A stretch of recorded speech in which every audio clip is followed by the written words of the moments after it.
All right, thank you very much. Let me say thank you to Carl for the invitation to come and be a part of this candidates forum. Appreciative of the opportunity. And let me share a little bit for those who might not know who I am. I'm a native Virginian. I grew up in the city of Alexandria, where I had the opportunity to grow up with my grandparents. And they were just amazing people and teaching me some very important lessons. I graduated from TC, went on to the University of Virginia, and had an opportunity to choose a place to work. And I came back home. I thought I'd work in the city of Alexandria, but for some reason, there were no openings. So I had to look for a job outside of the city. And I ended up coming to Fairfax County. So Kate Hanley, if you guys know who Kate Hanley is, she was the first person to hire me to be a legislative assistant in her office.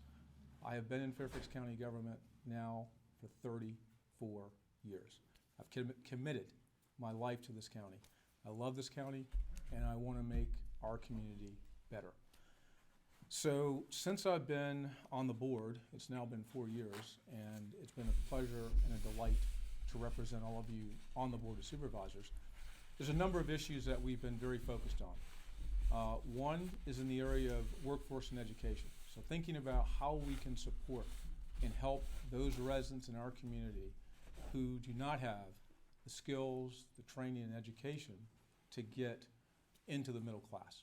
And we've been focused, doggedly focused, on helping create a center that's now up and operational that will provide that training, that certification, that education. And what we're doing is helping people get jobs where they can enter at the floor at about $20 per hour. Doesn't sound like a lot for the people in this room, I know. But what we're talking about is residents in this county, in this district, in the Hyba Valley community predominantly, who've been working in retail positions. Those retail positions pay minimum wage. I mean, you're lucky if you get $13, $14, $15 an hour. So what that means, the most, they're making like $24,000 to $30,000 a year. Do you know what the average income, household income in Fairfax County is today? It's over $140,000 a year. Okay? So think about that contrast. So we're very focused in making sure that people get those opportunities so they can be self-sufficient and really move themselves out of some of the socioeconomic issues that they have. Second, we've been really focused in this area as well around kind of the redevelopment and revitalization of some of our older areas. So thinking about Richmond Highway and thinking about Springfield. And I'm going to take a couple minutes on Springfield because I think it's been the nut that's been the hardest to crack. So if you look at some of the buildings that are there, they've sat vacant, sat empty for over 10 years. We've got properties along Old Keene Mill Road and along Backlick owned by Mr. Doug Jamal of Jamal Development, which is based in DC. These properties have fences around them and they are eyesores to this community. So over the last 2 years, I've mounted a campaign, and Matt Reniger, who's in my office, was my chief of staff.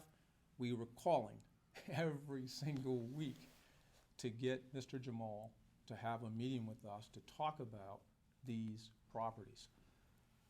I will say this, being tenacious, being consistent, we now have Mr. Jamal and the Shoup properties at the table talking about how we can repurpose, redevelop those properties in the future. This is important because if we don't act, if we don't do anything, I can tell you what the situation will be. You'll continue to have vacant buildings that are dilapidated in our community. So we've been able to get the developer to the table, both of them, and to talk about what can be done at those properties. Additionally, I want to make a point about this issue of residential property values and acknowledging that it's not sustainable for the taxes to continue in the way that they have. And we understand that. I'm not oblivious to this. I own a property in Fairfax County. I pay taxes on my property. I see the assessments. I see the increase in the values. What I'm going to acknowledge is Fairfax County has, some limited issues as it relates to some of the taxing authorities. So most of our taxes are generated on our properties. So that's going to be on the commercial properties and also on the residential properties. And the hard thing is, if the commercial properties aren't doing as well, it causes an issue on the residential side. And so what we have to do is make sure we're doing everything we can to prop up the commercial side of that equation. And that's going to include office, hotel, and industrial properties.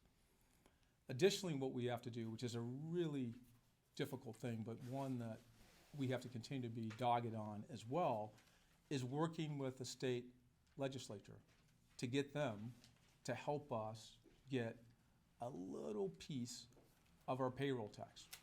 So I don't know if you realize this, but the fastest growing source of income and revenue to the Commonwealth is through payroll.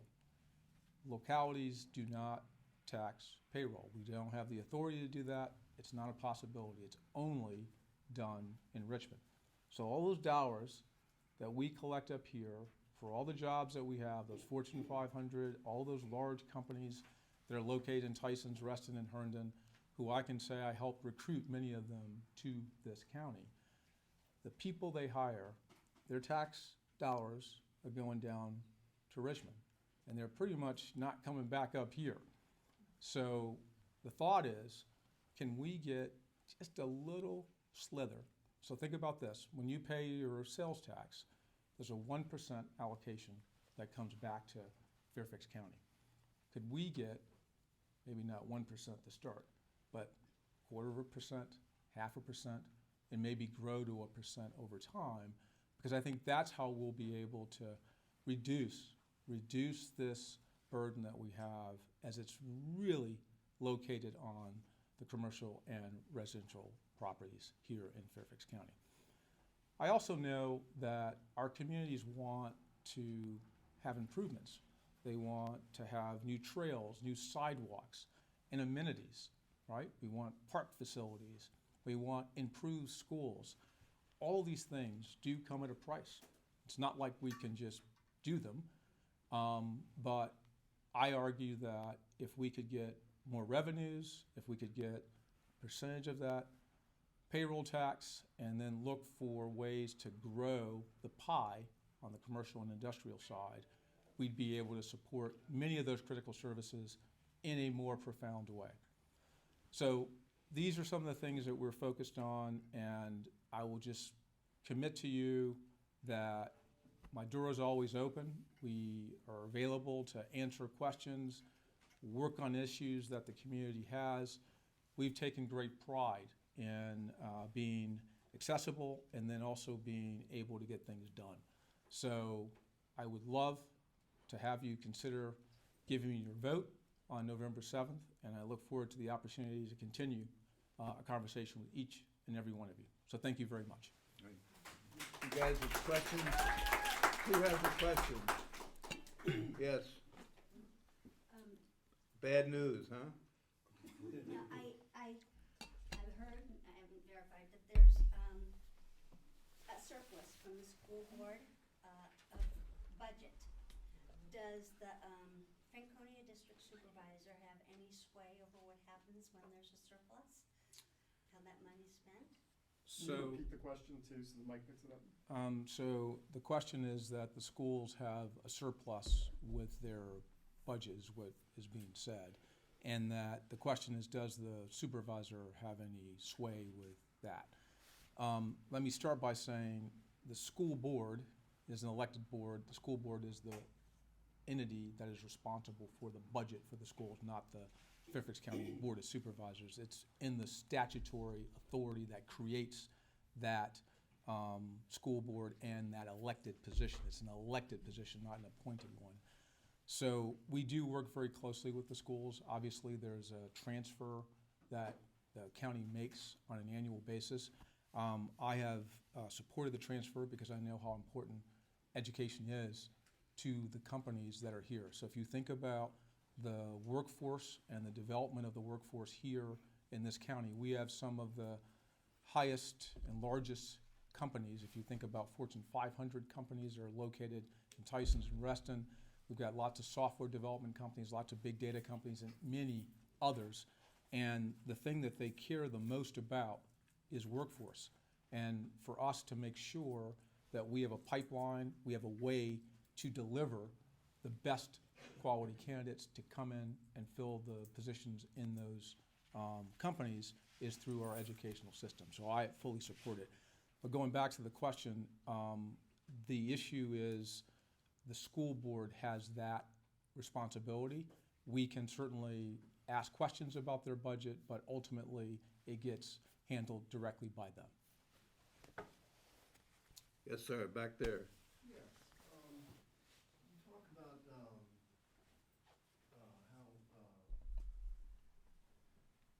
we have, a deficit in, taxes, and how it's necessary to raise taxes and what have you. But you recently just voted yourselves, almost doubled your salary, on the Fairfax Board of Supervisors. How can you justify that? What about budget cuts? Can we look at budget cuts? We do look at the budget as a whole, and certainly over the last couple of years, because of COVID, we've identified some significant issues. And I'll be frank here, our police department, our nurses, our schools, we have a lot of vacant positions in our county structure. And if we want to fill those positions, we've had to be a little more competitive. So if you look at our police department at one point in comparing it to others in this jurisdiction, meaning Maryland, DC, Virginia, we were trending below the midpoint. So we weren't like at the midpoint in terms of salaries in comparison to other comparable jurisdictions that are around us, which meant that we were losing some of our officers to other places. So going to the federal government, going to the state, and going to other places. So what that means, which I hate to say, is that we want to make sure that we can hire the best and we can get the recruits to come into the academies. And the way that we've had to do that is to do signing bonuses and to adjust salaries. And that's been across the board. It's based on inflation as well. So this is a product of the economic environment that we're in as well. So I'm not saying I want to raise taxes. That's not what I said. I just made the point that I'm trying to figure out how do we adjust the receipts that come into the county in a way that holds the homeowner harmless. Like, how do we get the dollars that we need to pay for these salary increases, to pay for these more competitive offerings that we need to be able to get the paramedics, to get the nurses, to get the mental health therapists that we need. Our schools right now, if you go look at the recent survey that talks about kids and their emotional state, it is troubling. It is concerning to see the number of kids who've thought about, suicide, the number of kids who have attempted suicide. That tells me that we have an issue that we've got to try to get a handle on, not to mention, what's happening with opioids and other drugs in our community. All of these things, unfortunately, come at a cost.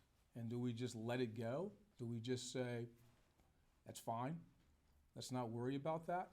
I mean, I think in a responsible place like Fairfax County where we care about the future of our kids and the residents that live here, that we can do better and that we must. I'm going to ask a question before we run out of time. The overriding issue in Rose Hill is the residential component that's being introduced into the shopping center. Yeah. 400 units.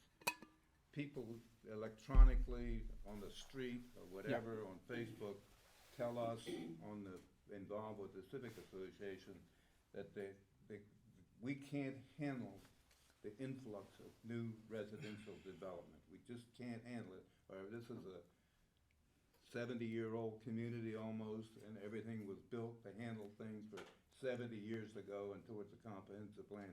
We don't have room in the schools, our roads are inadequate, our streets are not wide enough. We worry about water, we worry about sewer, because we all have sewer problems at our houses. What's the situation? How do you feel, or where are we now as far as apartments at Rose Hill Shopping Center? So I've gone on record. I think I've sent a letter out to your association. I've met with your association to talk about this as It's on well. our website. So I have clearly stated where I am, but I'm happy to reiterate it here at this meeting. So there was a nomination that was submitted by Combined Properties for the Rose Hill Shopping Center, and the thing that the Combined Properties is articulating is that the change of retail, the face of retail is changing, and that there are concerns about its future, and that they had requested the county at least consider an option that would allow for the shopping center to be redeveloped to include a mixture of residential and retail.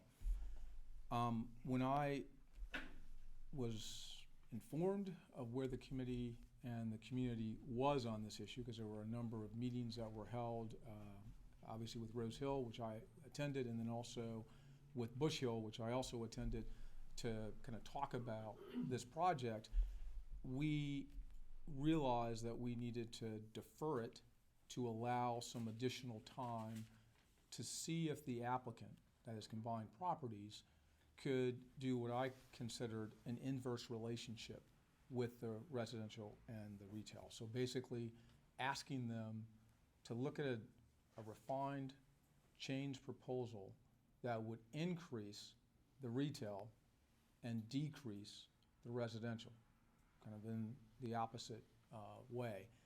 I also said that we were gonna put them in what they call the Tier 3 bucket. So Tier 3 means you're kind of indefinitely deferred. You have to get pulled out of that bucket, and I've got to go back to the board and ask them to reactivate that nomination. So right now, it sits in that Tier 3 bucket, and it won't come out until I feel that we've got a proposal that the community can at least have an opportunity to respond to, or if it doesn't meet that standard, it won't come out at all.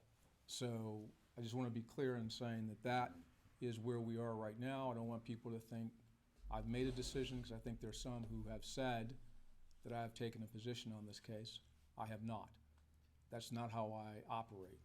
And Carl has seen me. I was on the Planning Commission for 8.5 years. I have been consistently supporting this community with development and other projects.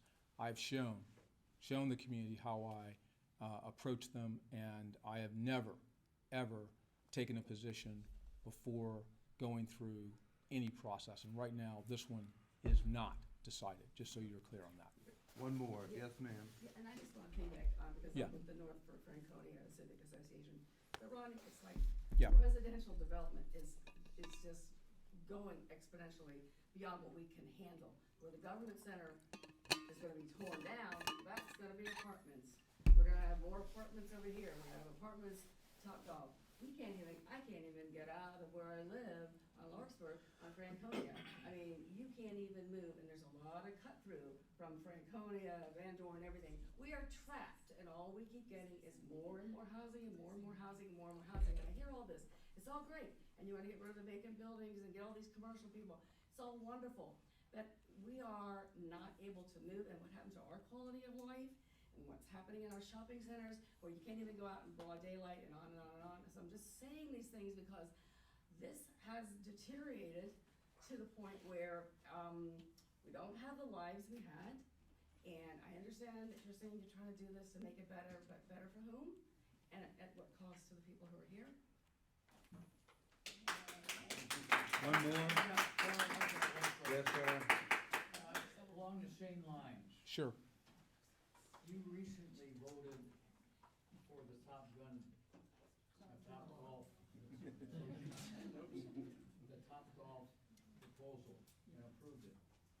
despite the fact that the land use committee voted against it 15-8. Can you explain why you voted for that? This is a piece of cake for me, sir. Piece of cake. I did not vote on Topgolf yet. Has not come to the Board of Supervisors yet. It went to the Planning Commission. The Planning Commissioner voted on that. I did not do that. So I want to be clear in saying I've taken no position on Topgolf yet either. So from the standpoint of looking at what we can do with Topgolf, it's my intention to get the Land Use Committee back together to have a meeting to talk about that and understand the issues that were behind that vote. I want to hear specifically from the land use members, and I want to have the staff and others present to answer any questions that you and others might have. That's my modus operandi. That's what I do. So I'm looking for solutions to the problems that I hear. Okay, I misread the way it. Don't worry, sir. It's not a problem. I just wanted to be clear and let you know I did not vote on that. Just a question for you here. Yes, sir. With the relation to the school Yes. and traffic at 4 o'clock, there's what I call simple Mhm. fix to this. Okay. You have the first turn here, and you have these two, and they're crisscrossing, and they're backing all the way to Franconia Road. If you change the two signs here from do not enter to the first one, Mhm. and let them go down Rose Hill Drive, they could go all the way to League District if they needed to, and they wouldn't back anybody up. Come into the school, go to the Mhm. park and ride, loop around, and go out. Nobody crosses anybody. I said that to the principal. She said, well, Mhm. we can't do that because we'd have to go through VDOT, or we can't do this. If you can just tell me why that wouldn't work, Yeah. I'm game. I'm not a traffic engineer, so I'm not going to be able to give you an answer, That yes or no. continuous But flow in and out. this is what I'll say, and this is what I would do if you called my office and asked this very question, is that we would arrange a meeting. We can bring the folks from the transportation office, whether it's the VDOT or the county, and then we can take a look and see what can and cannot be done, right? So we'll have to kind of look and see what the problem is, and then come up with what's the appropriate solution. Okay, the school system is the way we gotta deal with, and we're trying to, okay? Yep. I'm just gonna put something in your mind. Yes, sir. This library is built on property that once belonged to Virginia Power. Oh, yeah. And we got them to give us the land to build a library. The only cost to the taxpayer was building the library. Okay. So why can't, there's lots of lands behind, why can't we add that to the school property and do some parking back there to solve some of the problem at the front by putting some of the cars in the back? And I suggested that to the school board and got not school board, the school Okay. administration, Yeah. and got nowhere. So I just put that in your. All right, let's add that one to Percolate. our second list of things Okay. that we can work on. Rodney, thank you very much. Yes, sir. No problem. Thank you. Thank you for your time. I'll just hang out. That's fine, you're welcome. If you want to talk to Rodney, I'm sure he'll step outside with you for a minute.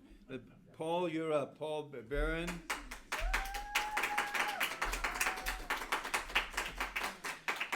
Hello, I'm Paul Beran, and do you mind if I stand? She said, I want you to sit down. I'm actually not a longtime resident of Virginia, as Mr. Lusk has proudly presented. I'm actually from Pittsburgh, Pennsylvania. I'm a grandson of immigrants from Poland. My father was a steel worker, and I'm still a Pittsburgh Steeler fan. I don't care what the Commanders do. So. But I can tell you that I'm a hard worker. I started into business 40 years ago, which is amazing since I'm only 45. It's just true. But I started into business because I found that I had some talents that I could bring to the table. And part of the talent was to be able to meet with other businesses and find out what their problems were. Because in fact, I'm a marketing expert. I'm one of the nation's premier marketing experts in the area of telecommunications. I have been for about 25 years now. But I bring with me a lot of experience in one important issue, and that's when someone has a problem, there's a marketing solution to that problem. There just is. I don't always have to go to the tax base to pay for the problem. Here's a for instance. The folks at Kingstown, they are really concerned about their lake. Their lake is being inundated with pollution that comes from outside of Kingstown. They've gone to the county board of supervisors for help, and they get crickets instead of help. So they came to me and they said, Paul, what would you do? And I said, let's go to Innova. Let's let that be part of their campus. They're putting a new hospital down the street. Get them to be excited about making that a part of their area where they can actually let their patients go to ride around walk around the sidewalk, around the lake itself. In fact, even I was told that the KCOC has some a beautiful office space that they could make available for doctors' offices. Actually, Innova is interested in talking more about this, and I'm thrilled to tell you that it's a real possibility. But if it's not, there are other solutions as well. Lake Accotink has another problem. They're concerned about their lake. It's actually owned by the county. Once again, they've gone to the county and said, we need help. We need to dredge the lake. We need to clean it up. We need to maintain it. And the county doesn't want to do anything. There's solutions that I can present as well, marketing solutions that will help Lake Accotink, but it needs to be addressed. You see, there are all kinds of problems that are being presented to the board, but not any solutions. In fact, a lot of them they're not even listening to. In fact, I experienced the same thing, ma'am, you were talking about pulling out of your driveway. Right there on Franconia, it's just, you can't get out at the road. It's impossible. I don't see how you people can live without perhaps a longer traffic light that'll enable you to back out. And they're gonna bring 400 more units. Oh, that's just ridiculous, it just is. And they're not, most importantly, they're not listening to you, the people. You don't want it. Now, how are you gonna welcome 400 new families into your neighborhood when you don't want them here? How are they gonna feel spending all that money for their new apartments and not being welcomed into the neighborhood? How are you going to be able to turn on your internet and you can't get anything because it's already overtaxed without them here? How are you going to be able to get your water pressure when there's not enough water? I mean, it just doesn't make any sense. Combined Properties needs to look at another alternative. I have one. I've already approached a couple of real estate investors, and they are ready to make an offer to Combined Properties to sell it to them. And they will guarantee that the shopping center will be here for generations to come. They'll even allow and welcome the merchants themselves to buy into the new company. These are things that I'm working on, right? Marketing solutions to the problem that doesn't require any taxes. I've already introduced a concept down on US 1, which has been described as America's newest monument. Wow. You know, the BRT that they've been talking about, 6 miles of redevelopment along Richmond Highway. I said, you know what, we're gonna pour 12 miles of sidewalk. What about a return on that investment? I would propose to turn it into the Great American Walk of Fame, to celebrate the men and women who lived and died for our country. Just like the Hollywood Walk of Fame, only those folks who are celebrated in their sidewalks are actors and actresses. I would like to celebrate the real heroes of our country, and that would bring tourism dollars into our county. Our county has needed and wanted that for many, many years. That's a great idea, I'm told. In fact, I've already met with a VDOT engineer who designed the whole project. He said, this is a great idea. It won't even slow us down. The Tourism Bureau said, I can't believe Washington, D.C. never even thought of that, but we did. We first have to get you elected, and I certainly hope that you'll allow that to happen. These are just some of the solutions I bring to the table. Now let's talk about the school district for just a minute. Yes, I understand they are autonomous. The Board of Supervisors don't have control over how they spend their money. But they are not embassies. They exist here in our county, here in our state. And our governor has already laid down the law in terms of what they're supposed to be doing in terms of, well, the woke agenda. Boys are not permitted into girls' bathrooms or into locker rooms. The school board has said, defiance. I'm saying we need to make them compliant, not defiant. And we can. The bully pulpit is ours. We'll make sure that they understand they are not above the law. They are not above the governor. My first day in office, I'll put a sign in the girls' room that says, biological female sanctuary. No biological males permitted, by order of the governor of Virginia. And if that's not convincing enough for them, I'll order up a sheriff, perhaps a woman sheriff, to stand there and make sure they realize that we're serious about this. We need to protect our children, most especially our girls. I don't want to see the same thing that happened in Loudoun County happen here. We're going to make sure that that doesn't happen. See, the Board of Supervisors need to learn how to supervise. Not just lip service, not just shuffle papers around. You know, I actually have a copy of your document, Rodney, and I've looked it through here. It describes what you want to do with the shopping center, with combined properties, and you know what? I don't see anywhere here that you want to save the shopping center, but yet that's what the people are saying. You don't have to be supervision to see the signs up and down the street in everybody's yard, save our shopping center. It doesn't say, make it smaller, make it different. No, it says save our. Do you realize how many shopping centers would love to have a full complement of tenants?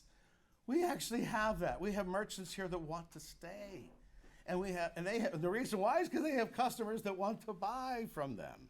That's a wonderful scenario, which is why my dear friends who are investors would really love to buy that shopping center. I guarantee that it'll be around for decades to come. All right, talk about paper. It was just brought to my attention today. Gotta be careful. 44000010973. Rodney, does that sound familiar? That is a potentially inappropriate procurement process violation, which alleges harassing and bullying by our beloved supervisor with regard to his signature project, Wish. It was just brought up at the board meeting by another member of the board, and it was tabled to evaluate, to review, to look a little bit further into it, to see just what was improper. I can't tell you how disheartening it is for me to bring bad news to you, because I want really to bring good news to you. My whole slogan is Beran Good News, and that's really what I offer. One of the things that my wife and I discovered when we bought our home, which is near Huntley Meadows Park in 2020, was that this area, of course, we all know it used to be called Lee, right? It's now the Franconia District. By the way, you know Franconia means Frank's place? I just thought you might like to know that. But in any case, I asked, well, what's so significant about this land that we're buying? This is important land. This is all his history right here in Virginia. And the real estate agent thought for a minute, well, this is Washington's backyard. I thought, really? That's pretty cool. We're buying a piece of Washington's backyard. Well, you know, since we have to deal with a name change, let's brand the area. Give it a little bit of pride, homeowner pride, okay? You all own a piece of Washington's backyard. Why don't we call it that?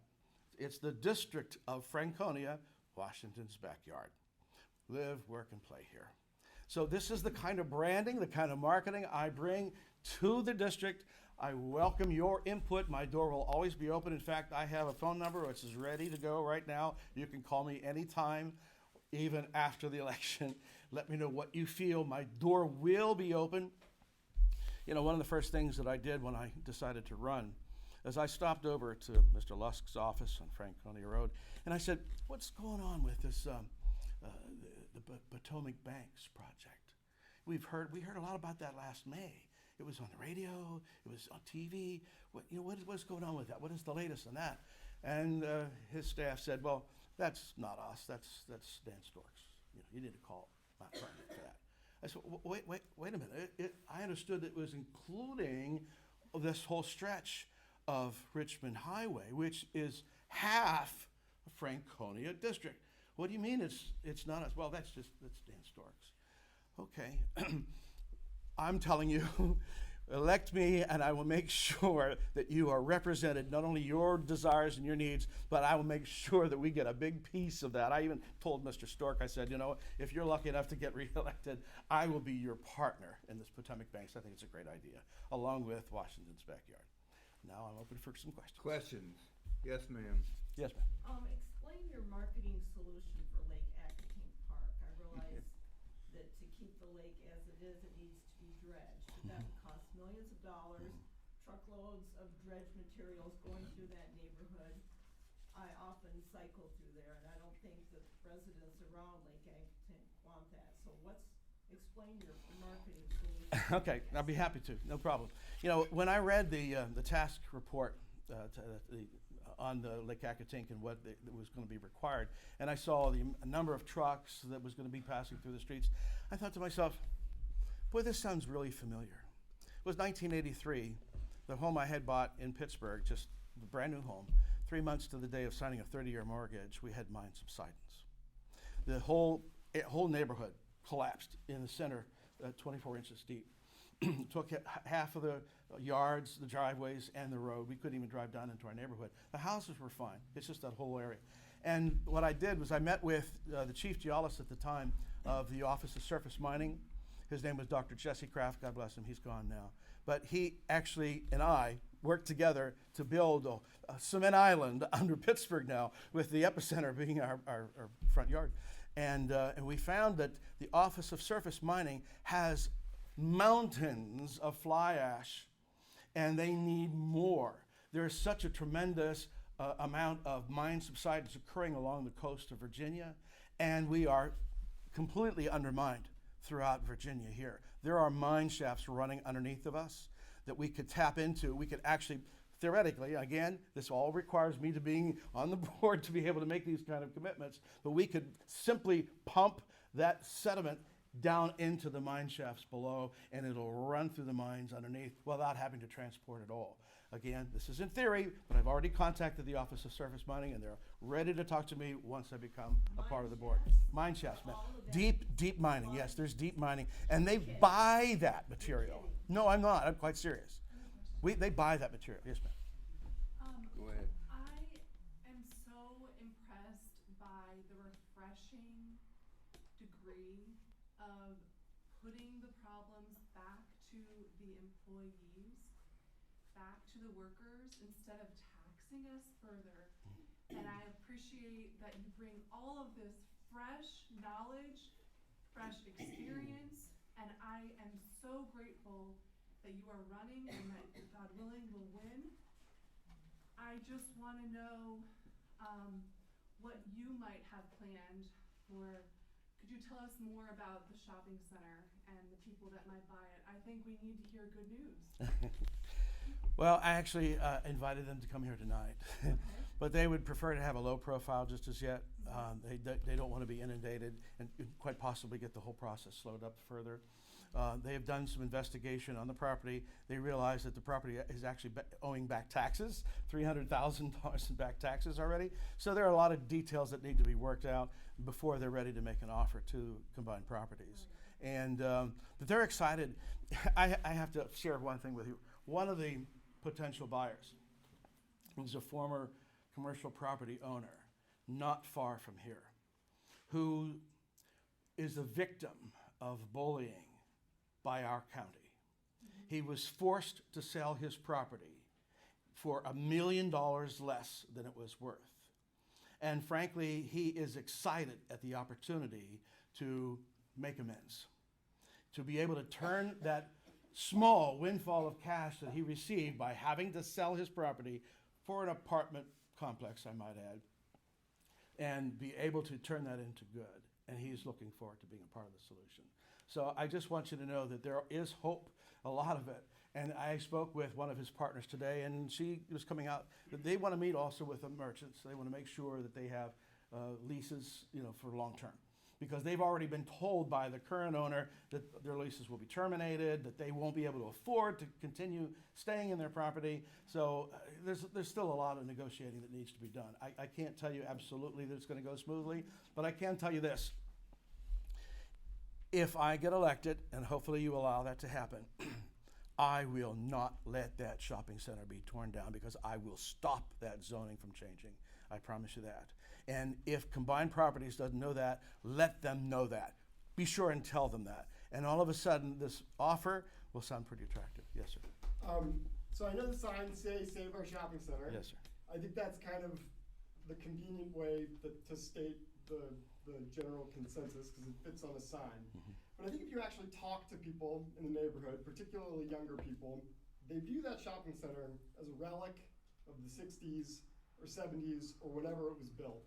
And they don't actually oppose necessarily redeveloping the shopping center. They oppose redeveloping the shopping center and adding 400 housing units to it. Right. So what is your answer to that? Because what I'm hearing from you right now is that you have a group of people that may want to buy it, and they will not do anything with it. That's not the case. Okay. Actually, they are very impressed with what is happening over on Manchester with the Amazon Fresh Plaza. They wish to do the same kind of facelift to the shopping center that they are doing over there. In fact, they're even talking about possibly, if it's approved by the zoning board, to add an out parcel, possibly another restaurant to the lot. So it will look nicer, and it'll be around for 30 years at least. Yes, sir. How long have those taxes been in the rear? Well, that I couldn't tell you. I just found that out 2 days ago. But I just can't understand why they're even entertaining any proposal from them at all without saying you have to pay up your taxes first. It doesn't make sense to me. Yeah, I don't want anybody to think that the community is opposed to redevelopment of the Rose Hill Shopping Center. We'd like to see it brought up to date, better stores, better commercial, that sort of stuff.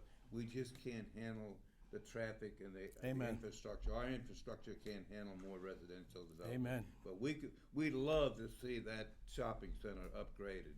And unlike what they're doing at Manchester, they're doing it right. Thank you. Thank you. May I ask about the Franconia Government Center, what your opinion is about converting that into affordable housing rather than You know, I've heard so many people tell me, by the way, people do call me all the time. I'm inundated with text messages, and I welcome that. And one of the messages that I got was that the reason why that the government center is being abandoned by the police is because they get sick, and that there's not enough room for parking cars there. Well, how is that? I mean, because apparently there are gas tanks underground. So if anybody is going to develop that or live there, we have to make sure that it's going to be safe for them. North Franconia Civic Association, there were some other options about why can't we have a Community center.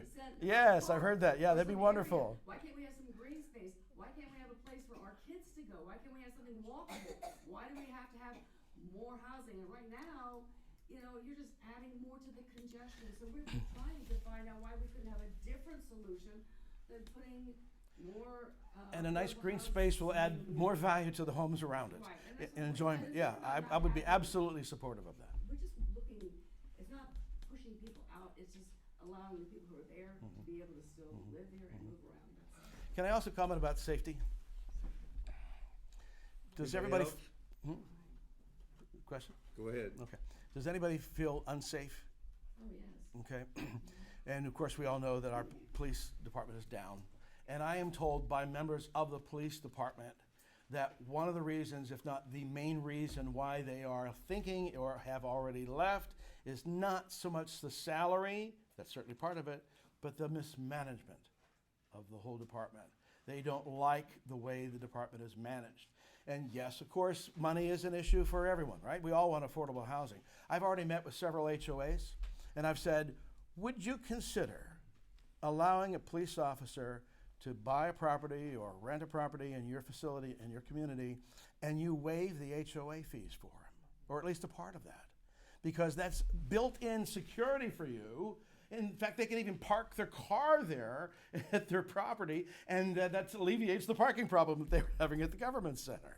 And the HOA says, what a great idea. It saves us from having to pay for security. And then we simply amortize those fees across the rest of the community, and they would be happy to pay the few extra pennies that it would take to waive that. And it becomes tax-free benefit. And we don't have to pay the additional taxes to compensate for increased salaries. Again, a marketing solution. I have a question. Yes, ma'am. When you talk about US One project, turn that into Great American Walk of Fame. Walk of Fame, how much does it cost the taxpayer? Thank you for bringing that up there. It's my wife, by the way. She always makes sure I don't forget something. Zero. The way I have it proposed is that the person or entity who wishes to nominate someone for the Great American Walk of Fame will pay a fee that will cover the cost of producing the plaque and putting it in the cement. Simple. And we'd have a bipartisan committee, executive committee, volunteers who obviously know a little bit about the area, know about history, who would consider what the criteria should be to qualify to be in the Walk of Fame. And they would be the ones to not only determine the fee, but also the location. So it doesn't cost a penny. Thank you. Any others? I'm Yes. a little bit confused about your suggestion suggestion about a police officer having fees waived so that he can then provide security at the place where he's gonna be living. Well, glad, thank you for bringing it up. It's not so much that he's providing a security service, his presence there. The fact that everybody knows this police officer, it gives them a chance to. That's an expectation, that the officer would behave in a certain way. Well, it's an expectation that the community has to receive him as part of their community. And when the officer, it could be a he, it could be a she, it decides to accept the fee waived instead of paying for it, they agree to certain, conditions, like as long as they are gainfully employed and actively in service, and also, they should participate in their meetings, in their events, just to be present in the community, and certainly the car present. It's good to know a police officer, especially if he's around the corner. Rose Hill has gotten to be a community of affordable community. We have a lot of cops and firemen that live here, and we love the police cars up and down Rose Hill There you Drive, go. although they're from somewhere else. Nope, oops. But I never thought I'd say today that Rose Hill would be affordable. I can't afford it anymore. I'm retired. Go ahead. Anybody else? Has anybody seen many of my videos? We produced quite a few, about 40 different videos. Yes, ma'am, back there. Hi, I'd like to know what the county and what you all intend to do about the new problem that we're having in this community and all over Northern Virginia and everywhere else with young boys in general, juveniles, running amok and doing things that are unacceptable, kind of like gearing off from that, from the way the mobs are stealing stuff.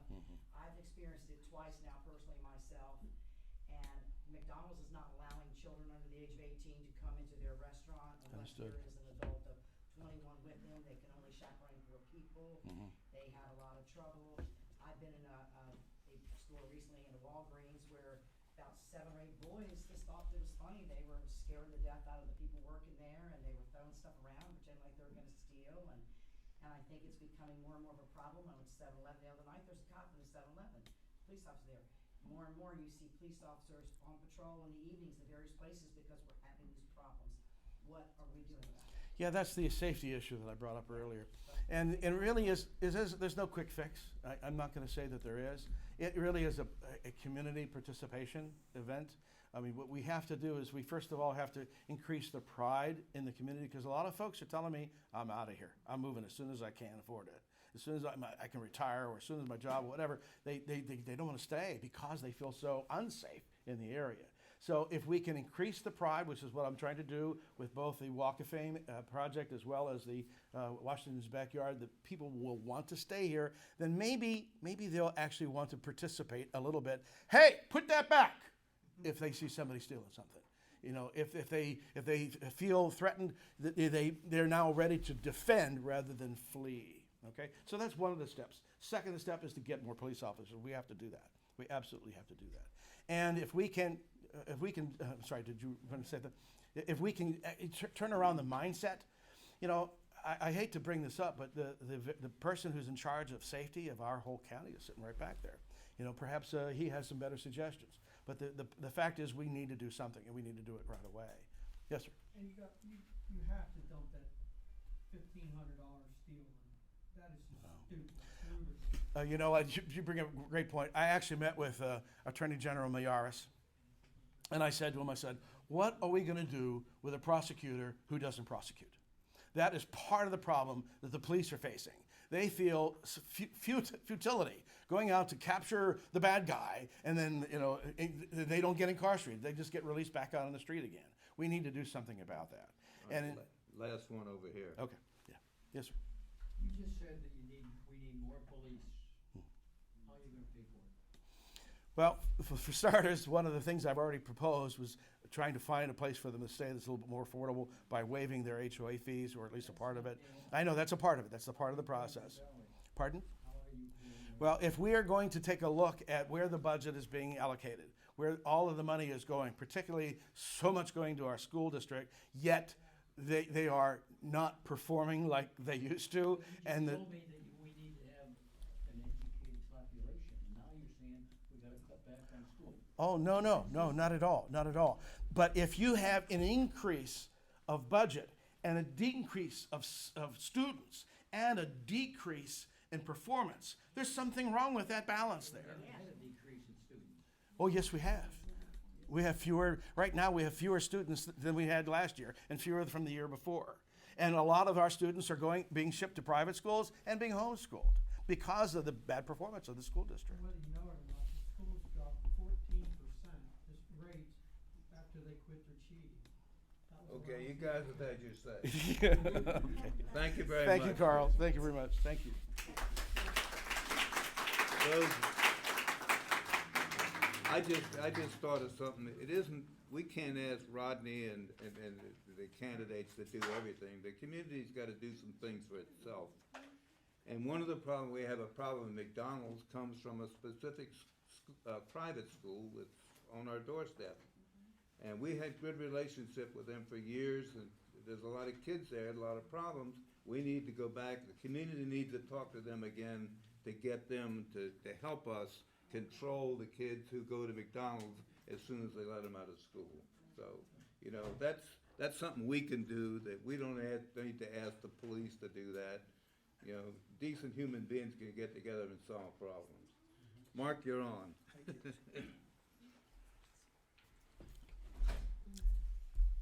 Well, thank you very much for the opportunity to be here today and talk about my candidacy and talk a little bit about myself. When I'm out campaigning, I'm often asked, why are you running as an independent? Because that seems to be important to a lot of voters. And the answer, part of it is I'm a bit disillusioned by the two-party system, but I'm a fiscal conservative, but I'm a social moderate. So I really don't see myself fitting in the Democratic or Republican parties anymore. What I do have is ideas to lower taxes, unconstrained by party politics, and I actually have a plan on my campaign website that will show you how I can lower taxes. When I was out campaigning about a month ago in the Huntley precinct, I met a young professional named Martin, and we chatted a bit. And by the time I got home, he had sent me an email, and I'd like to share part of the email he sent me. I soon will be forced to move out of state to afford the American dream. I like your no-nonsense approach to how this once wonderful county should be run. Many, if not most Americans my age, cannot afford to live in the area we grew up in. We are being forced to leave and to take our efforts and talents elsewhere, mainly because of the ever-expanding cost of community. I think you would be a better option, and I am supporting your run for supervisor. Martin's email expresses exactly why I'm running. Not only are we pricing out existing homeowners, but we're making it impossible for the next generation to live here and raise families.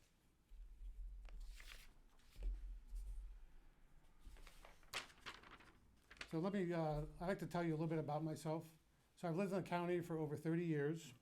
I moved here to take a job with the Navy. While I was working for the Navy, I went to get my MBA at night from George Washington.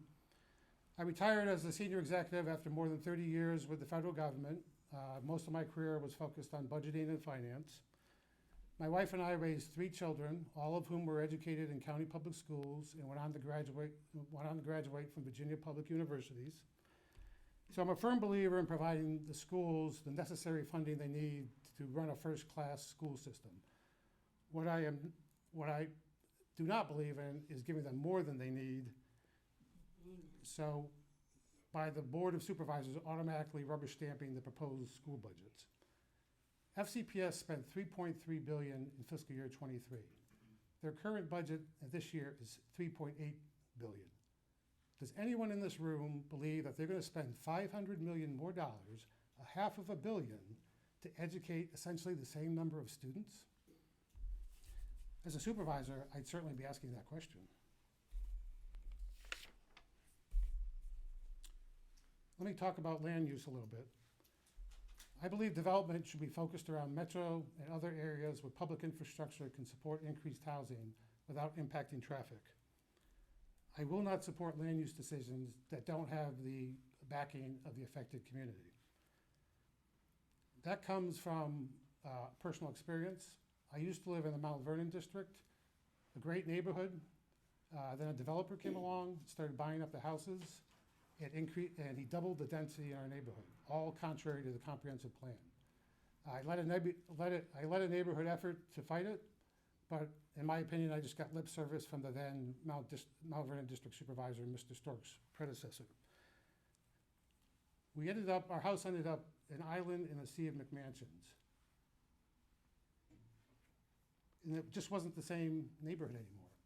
So from that experience, I am very skeptical about the influence of developers, and I would use that experience to inform any decisions I make on land use matters. So I understand your concern about the Rose Hill Shopping Center from my personal experience. Land use decisions is also one of the reasons I'm pledging to only serve one term. I won't be having an ongoing campaign account, so I won't be taking campaign contributions from developers or other people with business before the county. I think that's a conflict of interest, and I just think it's plain wrong.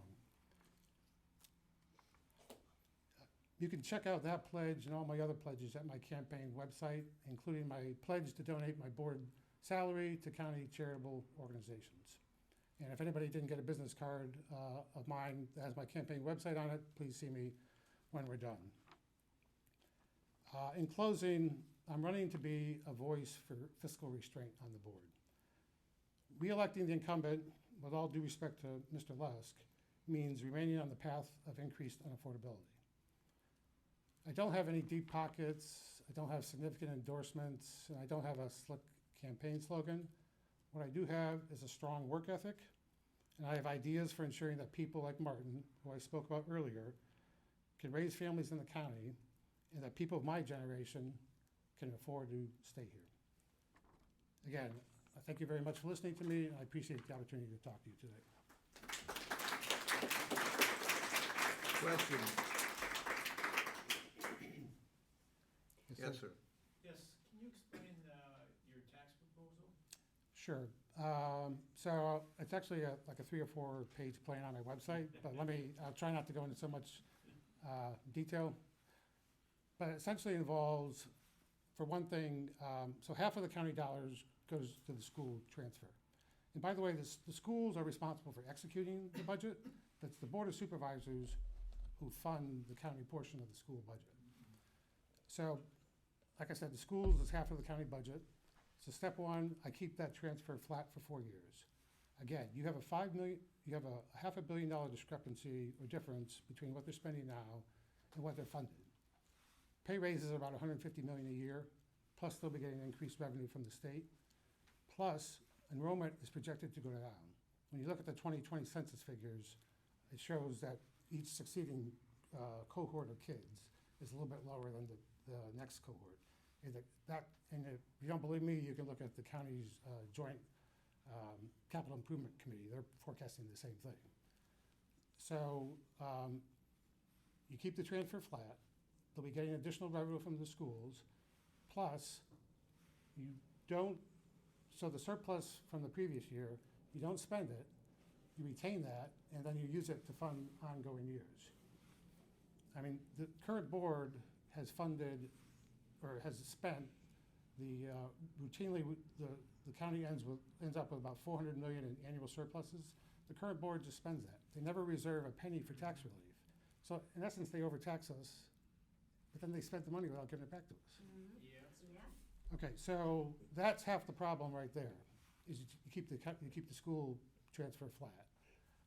And then the way you can pay for county increases in salaries and inflation and that kind of thing, again, is you use the surplus from the previous year, you don't spend it, you retain it, and that will pay for increases over the next 4 years.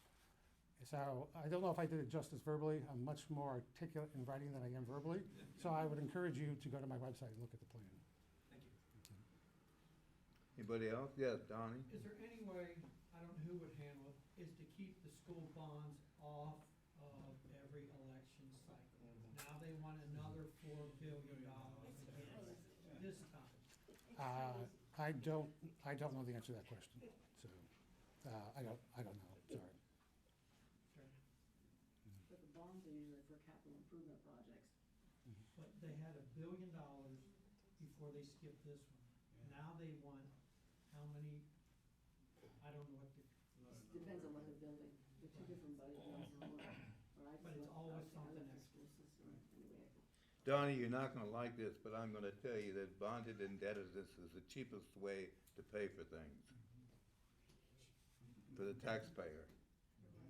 If people 30 years ago hadn't passed bonds, we wouldn't have Rose Hill School or Redistrict Park or all of those well, sort I'm of not saying things, for you know, bonds, so. I'm just saying you're giving them that, what he just spoke of, 400 million every year over, and they still get a bond from work. Well, that's a different scenario, but the bonds themselves to do capital improvements is a good investment. All the schools are already improved now. Yeah, I mean, super improved. yeah. I hate to argue with you, Donnie, but you know I do. I'm open. Anybody, we do this along the highway quite frequently. But anyway, differences of opinion is what makes the world go round. Anybody else? Yes, ma'am. Yes, sir. Yes, ma'am. I'm sorry. This was great. I appreciate your honesty and the way you're running your campaign. I think it's different. It is certainly, it is certainly different. I'm doing it all on my own, plus the help of my lovely wife, but yes. So far, we've hung over 5,000 door hangers, and we're still going strong. All the way in the back. Yes, ma'am.